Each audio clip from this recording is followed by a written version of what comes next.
നമ്മളിന്ന് മീൻ മേടിക്കാനായിട്ട് ശനിയാഴ്ചകളിലാണ് നമ്മൾ അടിമാലിക്ക് ഇറങ്ങുന്നത്. അപ്പം ശനിയാഴ്ച നമ്മൾ അല്പം മീനൊക്കെ മേടിച്ചുകൊണ്ട് പോകാറുണ്ട്. അപ്പോൾ കളരിക്കൽ ഫിഷറീസിൽ നിന്നാണ് നമ്മൾ മേടിക്കുന്നത്. അത് അവിടെ നിന്ന് ഐസൊക്കെ ഇട്ടിട്ട് നമുക്ക് നല്ല ഫ്രഷ് ആയിട്ടുള്ള മീൻ നമുക്ക് മേടിച്ചുകൊണ്ട് പോകും. അപ്പം മീൻ കുറേ ഐറ്റം മീനുകളുണ്ട്. അപ്പം ഇന്ന് നോക്കിയപ്പം കൂരി എൻ്റെ പ്രിയപ്പെട്ട ഐറ്റമാണ്. കൂരി മേടിച്ചിട്ട് പോകാമെന്ന് വിചാരിച്ചു.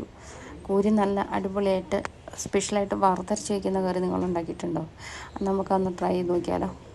അപ്പോൾ നമ്മൾ ഒരു മീൻ വെക്കുന്ന ചട്ടിയുടെ അകത്തേക്ക് 3-5 പുളിയിട്ട് നന്നായിട്ട് പുളിവെള്ളമാക്കി എടുത്ത് വെച്ചിട്ടുണ്ട്.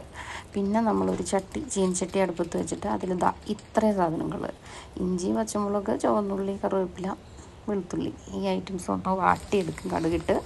അതിന് ശേഷം മുളക് പൊടി, കാശ്മീരി മുളക് പൊടി, മല്ലിപ്പൊടി ആദ്യം ഇട്ടൊന്ന് വാട്ടിയെടുക്കണേ. മുളക് പൊടി ഒരു കളർ കിട്ടാൻ ആദ്യം കാശ്മീരി ചില്ലി ഒന്ന് ഇട്ടിട്ട് മല്ലിപ്പൊടി വാട്ടി ബാക്കി എല്ലാ പൊടികളും കൂടി ഇട്ടിട്ട് നന്നായിട്ട് വെള്ളം തിളപ്പിച്ച് കഴിയുമ്പോൾ നമ്മൾ ഈ പൊടികളെല്ലാം കൂടെ ഇടണം. നന്നായിട്ട് തിളയ്ക്കുമ്പോൾ ഉപ്പും കൂടി ഇട്ട് തിളപ്പിച്ച് കഴിഞ്ഞിട്ട് നമ്മൾ ഈ കൂരിയുടെ കഷ്ണങ്ങൾ എടുത്ത് അതിലിടുന്നു.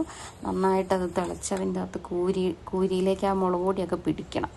അപ്പോൾ നമ്മൾ കുറച്ച് തേങ്ങ എടുത്തിട്ട്, ആവശ്യത്തിനുള്ള തേങ്ങ, നമ്മുടെ മീനനുസരിച്ച് ആവശ്യത്തിനുള്ള തേങ്ങ എടുത്ത് ഇച്ചിരി ഇഞ്ചിയും കറിവേപ്പിലയും കൂടെ കൂട്ടിയിട്ട് വറുത്ത് അതിന് നന്നായിട്ട് ഒരുമാതിരി മുരിഞ്ഞ് കഴിയുമ്പോൾ ഇച്ചിരി വെളിച്ചെണ്ണയും കൂടെ ഒഴിച്ചിട്ട് നന്നായിട്ട് അടുപ്പത്ത് വെച്ച് തിളപ്പിച്ചെടുത്ത് കഴിയുമ്പോഴത്തേക്കും ഈ പരുവത്തിൽ നല്ല അടിപൊളി ടേസ്റ്റിലുള്ള കൂരിക്കറി റെഡിയാവും. അപ്പോൾ തേങ്ങ വറുത്തരച്ച കൂരിക്കറി അടിപൊളിയാണ്, സൂപ്പറാണ്.